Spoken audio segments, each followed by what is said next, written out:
మన తమిళనాడు ముఖ్యమంత్రి స్టాలిన్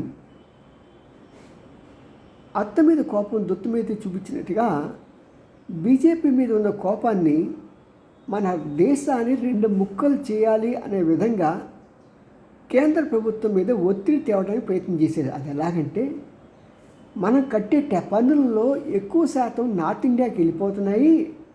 మనకి రూపాయి కడితే 35 పైసలు వస్తున్నాయి, 65 పైసలు నార్త్ ఇండియాకి వెళ్ళిపోతున్నాయని చెప్పి ప్రజల్లో ఒక రకమైన ద్వేషాన్ని తగిలించడానికి ప్రయత్నం చేశాడు. యుద్ధ సమయాలలో ఒకసారి ప్రాక్టికల్గా ఆలోచించండి. భారతదేశంలో ఉత్తర దక్షిణ భాగాలు ఉన్నాయి, కొద్ది ఫీలింగ్ కొద్దిగా ఉంటుంది, సహజం. ఒక తల్లి బిడ్డలే కొద్దిగా చిన్న చిన్న తేడాలు ఉన్న సమయంలో ఈ భేదాలు సహజమే, దాని పెద్ద మనం సీరియస్గా తీసుకోవాల్సిన పని లేదు. మరి అలాంటి సమయంలో 30 పైసలే మాకు వస్తున్నాయి, 70 పైసలు తీసుకెళ్ళిపోయి వాళ్ళు నార్త్ ఇండియాకి ఇస్తున్నారని. నార్త్ ఇండియాలో ఒక కల్చర్ ఉంది. అక్కడ ఉన్న ప్రతి కుటుంబం కూడా ఒకరు ఇద్దరు సైన్యానికి పంపిస్తారు. ఆ సైన్యంలో ఉండటం వాళ్ళకి చాలా గౌరవంగా భావిస్తారు. ఆ సైనికులే ఈ రోజున మనల్ని కాపాడుతున్నారంటే ఎంత గర్వకారణమో. ఈరోజు హాయిగా నిద్రపోతున్నాము అంటే కారణం వాళ్ళే కదా. మరి అలా చెప్పి నేను సౌత్ ఇండియన్స్ని తక్కువ చేయట్లేదు. వీళ్ళు ఏంటంటే క్లాస్ జాబ్స్ అంటే కంప్యూటర్ సాఫ్ట్వేర్ ఇంజనీర్లు, సివిల్ ఇంజనీర్లు అలాంటి మేథడ్స్ని ఉపయోగించి చేసేది. అలా అని చెప్పి వాళ్ళు ఇది కాదు.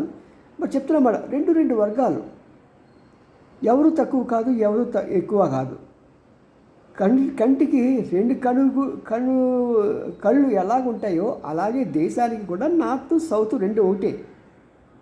కాబట్టి దీంట్లో వాళ్ళు ఎక్కువ వీళ్ళు తక్కువ అనుకోవడం మంచిది కాదు. స్టాలిన్ లాంటి రాజకీయవేత్తలు దేన్నైనా వాడుకోవచ్చు, కానీ దేశ విభజనకి, దేశంలో ప్రజల మధ్య పొరపచ్చులు తీసుకురావడానికి ఇలాంటి చెడు సాంప్రదాయాన్ని లేవనెత్తకూడదు. మరి వీలైతే వెంటనే మార్చుకోవాలి అలాంటి స్టెప్స్.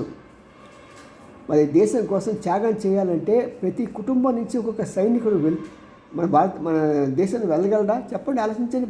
సౌత్ ఇండియాలో ఎంతమంది, అంతవరకు స్టాలిన్ కుటుంబంలో ఎంతమంది సైనికులు వెళ్ళారు ఆయన పరిశీలించుకోమండి. వాళ్ళ ఫ్యామిలీలో ఎవరైనా ఒక సైనికుడిగా వెళ్ళాడా? ఎక్కడా లేదు కదా.